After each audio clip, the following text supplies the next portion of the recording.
Good morning, brothers and sisters. Welcome to our daily devotion. Our passage for today is found in Ezekiel chapter 2, verse 6.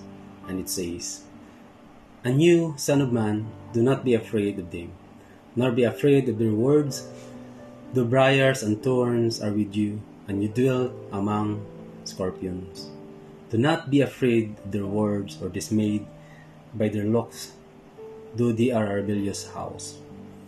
Si Ezekiel ay tinawag ng Diyos para maging propeta or messenger of God para sa mga suwail ng mga Israelita noong unang panahon.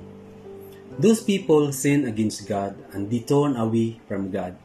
Kaya sinugo ng Diyos si Ezekiel para sabihin sa kanila ang mga panaghoy, pagdadalamhati at paghihirap kung ayaw nila bumalik at magtiwala at sumunod sa Diyos. Sa verse 6, sinabi ng Diyos kay Ezekiel na hindi matatakot sa paghayag ng mga salita ng Diyos sa kanila kahit ano pa ang sabihin nila at kung ano man ang pagbabanta nila.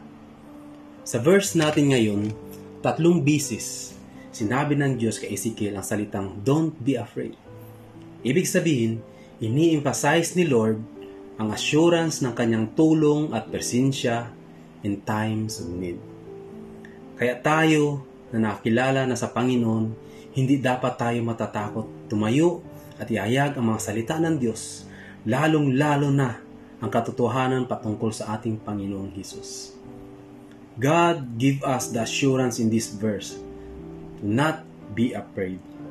Not be afraid. Ang sabi ng Diyos sa kanyang salita, "Be strong and of good courage. Do not be afraid nor be dismayed. For the Lord your God is with you wherever you go." Mga kapatid, His presence is enough. His presence is enough. He is with you wherever you go. God bless you, brothers and sisters.